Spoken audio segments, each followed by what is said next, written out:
What's up, Fast Fam? Welcome back to the channel, Alan's Nightmares and Games, you guys, and welcome back to another episode of Scratch Warped. This is episode 2, you guys, and today we are playing something really unsettling, Popee and Buddies by Rotas. Now, Rotas reached out to me and he asked if I could play his game. I said, sure, why not, right? I'm looking for another game to play. So I want to also say again that this isn't to bash any game developers. This is actually to support the next generation of game developers, and that's really the primary objective of this series, right? So I'll be checking out everything from gameplay, visuals, sound design, scare factor, originality, and I might throw in a little extra something, right? But so far, right, from the screenshots I've seen on GameJolt, this game looks really gritty. It looks like the map is going to be a bit smaller, which will be super manageable, right? And from what I also see, there are only 2 animatronics. So it might be easier, but something tells me they're going to make my life miserable, right? So, all right. So without further ado, also I'd like to give a big shout out to the entire team who worked on this game, right? So not only Rotas, but the testers and the script writer, you know, everyone, right? So without further ado, lights on, cameras ready, let's survive the night, right? Let's see what Popee and his creepy friends have in store for me. Let's jump into it, you guys. Popee and Buddies. I think I'll start with shift 1, please. I'd like you to go easy on me. I'm a beginner, all right? Let's jump into this, you guys. All right, here we go. Ooh, okay, so I get to see for myself. Off the bat, I really like the way the game looks visually. Like it's got like a gritty, semi-realistic style that's like really eerie, and it kind of sets like the atmosphere of the game. So I like that. Yeah. So let's get started. Let's get started. At Buzzing Busy Productions, we always value a safe and comfortable work environment. Ooh, the characters look, of course, really menacing. we disregard the idea of slacking off.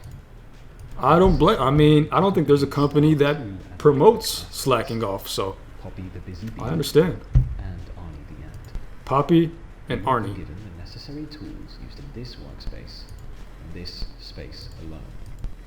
Popee, Yeah. the character on the far left side of the That's stage, Popee right there. will make its way towards your right entry point. Oh, he'll make his way to my right entry point, so here? Flash and hold your light on Popee until he decides to move away.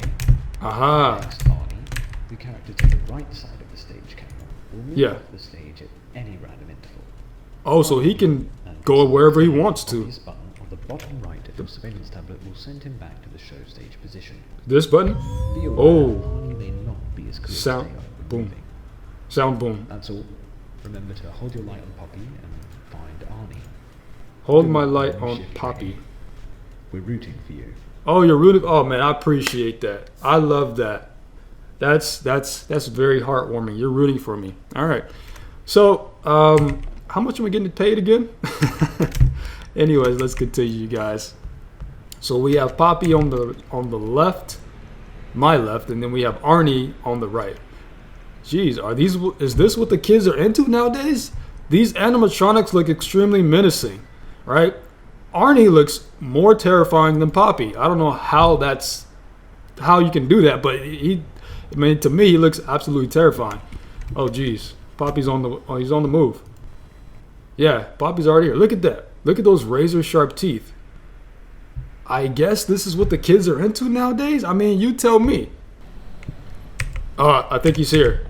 He's here. Oh, yeah. Hello. What up, Popee? Get some flashlight in your eye, my guy.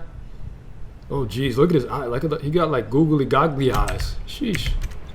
And he's huge. Like the animatronics are like 12 foot, just 12 foot towering over you. It's absurd. In a good way, not a bad way. Oh, what? My guy just wanted. Oh wait, no, they both moved. Where's the other guy? Oh, there he goes. Got a sonic boom for you, my guy. Or a sound boom, I meant to say. Wow.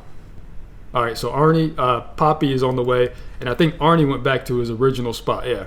I also wanted to say that I like the map size. It's like I said before, it's manageable, I don't feel overwhelmed by having to like click on a bunch of different cameras. And I don't know. I think that works. All right, he's here. What up, my guy? I got some light for you. Come to the light. You know how they say go away from the light? I'm telling you to come to the light. That's right. Oh, wait, I need to check on my guy, Arnie. Oh, I haven't been checking on him. Oh, jeez. Where'd he go? Oh, no. Oh, no. Oh, he was right there. Oh, I see you. I see you, my guy. You think you're slick. Okay, so Popee left. Where'd he go? Is he on the move? He is on the move, obviously. He's not at his post where he's supposed to be. Yeah, and another thing too, not only I was going to mention, not only is it the map that's smaller, but the number of animatronics is smaller as well. So maybe Rotas was going more for like a more like manageable size game, or you know what I mean? Like, oh, he's around the corner. There he goes.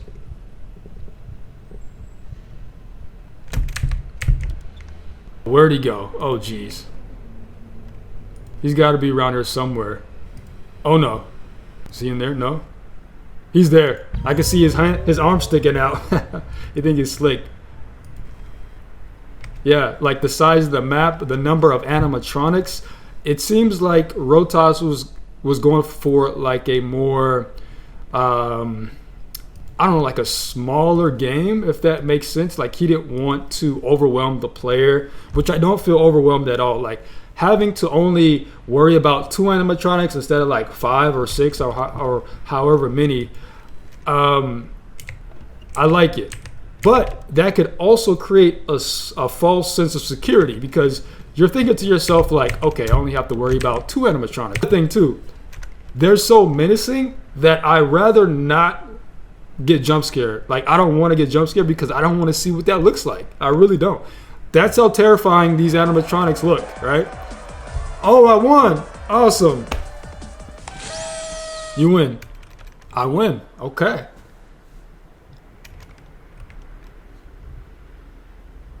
All right, so that was night 1, or shift 1, I should say. Now we're on to shift 2. Let's jump into it. I want to say that when it comes to originality, at least this is what I'm noticing so far, is that Popee and Buddies kind of like rides the line between like tributing to FNAF, and like fresh creativity.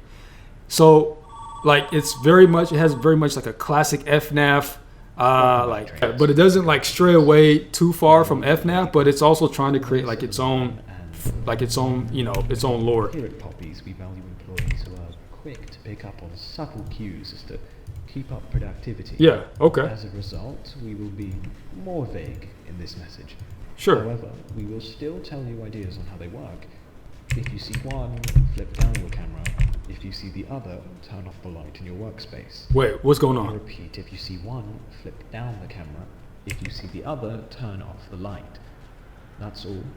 Thank you for joining us. If you see, remember, we're rooting for you. If you see one, flip down the camera. If you see the other, turn off your light. What does that mean? I mean, he did say he was going to be vague this night, but I don't like that. Is there new and... Whoa, what was that? Something just happened. Or am I being just paranoid right now? Okay. Why am I so on edge right now? I really am, you guys. I have like high anticipation. I have anxiety right now, but I don't know what for. What the heck? Why does that keep happening? Oh, jeez. Okay. I mean, I know it's just Popee, but I've seen him already like 5 times already. But something is going on. Something is happening here, and I don't like it. Where are you, Arnie? Come on, my guy. Where'd you go? Oh, I think that's him right there. You can just barely see him poking his head up from the side of the shelf. Oh, man. What the heck? What is that noise? Whoa, wait a minute. Wait. Is Arnie in there? How? How's that possible? Wait. What's going on? Something's not right. Something isn't right. Something is wrong. I feel anxiety right now. What's happening? Get out of here. Come on. Go away. I need to address something. There's an elephant in this room, and it's getting bigger and bigger by the second. Oh, gee. Oh! Whoa! Something is wrong here. I didn't get that though. Wait. Oh, maybe one will show up in my room? They're both gone? What? When did that happen? Oh no. You got to be kidding me. You got to be kidding me. Where is he? Where is he? Shoot. Oh jeez. Oh no. Okay. I'm getting really nervous right now. You got. Oh jeez. Oh jeez. Oh my goodness, that got me. I knew it. I knew something was coming. I knew it, but I couldn't put my finger on it. I said there's something coming. There's a huge elephant in the room. I can't pinpoint it. Okay, that was good. Okay. Like the build-up and anticipation, the anxiety I experienced on shift 2 at the beginning of the night. By him being vague, it just builds that tension, right? It just creates that air of mystery, and now you're on edge. You're like, okay, what does he mean? Like, get out of here. Wait. I seen. Oh, how long do I have to wait till he's gone? Nope, that wasn't long enough apparently. You gotta be kidding me. When does he leave? Is he gone? All right, he's gone. Oh shoot. All right, things are getting intense. All right, okay, perfect. All right, there goes Popee. I was worried about Arnie. Googly eyes, get out of here. That's what I should start calling him, googly eyes. But he has a name, and I will call him by his name. Where did you go, Arnie? I already knew he was gone. I knew he was on the move. Don't ask me how. I just know these things. Where's your guy at? Where'd he go? You gotta be kidding me. All this, what? It put me back there? You got, oh shoot. I don't have time for you right now. I gotta find Arnie. I found you. All right, whoa. He's right next door. Right next to me. Come on, I'm not far away. I'm not far away to being done. Come on, just need a little bit more. Come on, don't jinx me. I'm doing good. Oh, no. It's the demon child. I can't really tell what it looks. I know it's like a ladybug or something, but from that camera perspective, it looks like a kid or like a, I don't know, like a balloon boy type character. You know what I mean? Maybe it's just me. I don't know. Maybe I'm just really terrified right now, so I'm just like seeing things. Oh, I did it! Good stuff. Oh, jeez. All right, night 2 down. You win. I think the introduction of just 2 animatronics first on the first night, and then ramping it up to like 2 more, that was a good call. Check this out, you guys. So play jump scare. Oh, it looks wild. His eyes are just like rolling in the back of his head. Arnie, let's check out Arnie. Okay, so that's what Arnie looks like when he jump scares you. Melissa the mime spider. Oh, that was the spider. Okay, this is the one I said that was like a balloon boy type character. I mean, looks nothing like Balloon Boy. Again, it's just me. All right, this actually does remind me of Balloon Boy. Laylee the ladybug. Awesome. I want to say I had a lot of fun playing Popee and Buddies. Wow, that was a really cool experience. I really had a good time. I really enjoyed playing the game.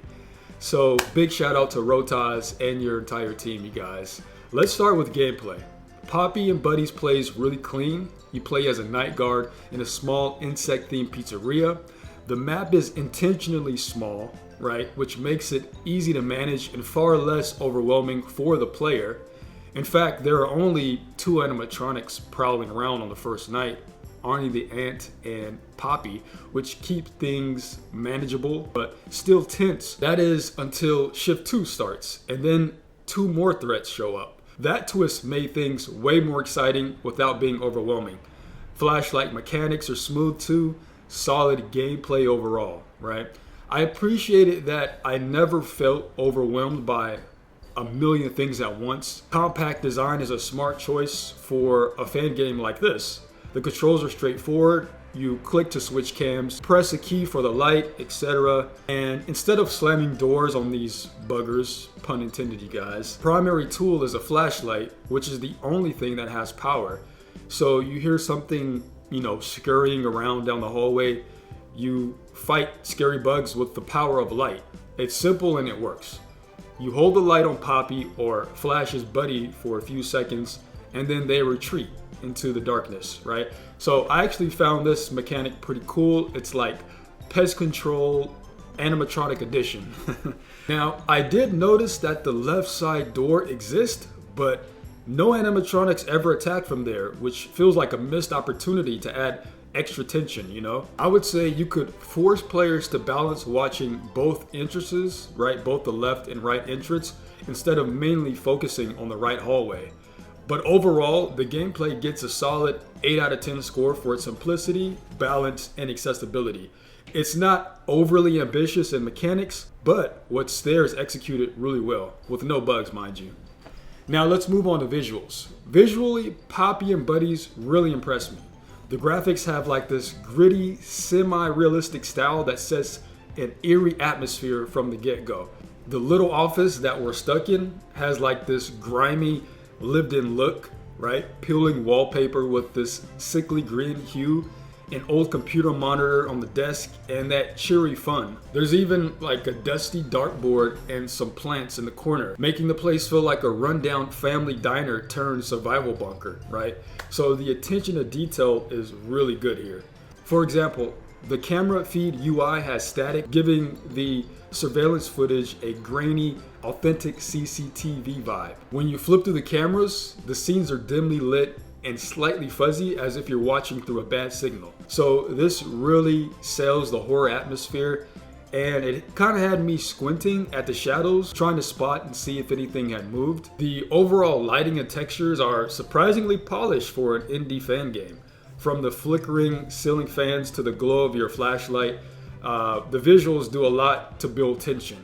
Now, the only minor nitpick that I have personally is that due to the dark color palette, sometimes it's almost hard to see what's happening on the cam.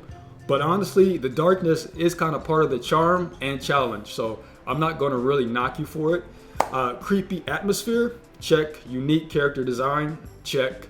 The graphics are effective and set Popee and Buddies apart from its other fan game relatives. So I'm giving this a 9 out of 10. Well done, Rotas. Let's go on over to sound design. So when the game starts, you're greeted with the old phone ringtone, right? Voice message from your boss that kind of establishes the setting. The sound design here is really smart. As you watch between the cameras, you hear static crackles, giving that surveillance vibe. When the animatronics move, you get these low tension filled footsteps, building up that creepy anxiety as they make their way towards you. Now, the first time Popee reaches your office, you're hit with a loud, sharp cue, right? Like something straight out of a horror movie when the protagonist meets the monster for the first time. It definitely made me jump, but what I really like though is that after you survive the first encounter, that big sound cue doesn't really happen again. Instead, the game kind of leans into quiet, atmospheric background sounds, like low hums, the creaks of the empty building, maybe some plumbing noises, making you feel alone and forced to pay really close attention to every little sound. So it keeps you on edge without overusing those loud sound cues. A lot of horror games rely too much on constant sound jumps and jump scares, right? But Popee and Buddies doesn't. It builds real tension naturally. Then when you survive the night, you're rewarded with a friendly victory theme and a cheerful image of the mascot bee, right? It's a perfect contrast to all the dread you just went through. So for that, I'm giving it a 8.5 out of 10. Now, for the scare factor, right? This game builds up dread really well. It's not just cheap jump scares, it makes you feel unsafe slowly, especially once new animatronics get thrown into the mix. Early on, you might even feel a little too safe.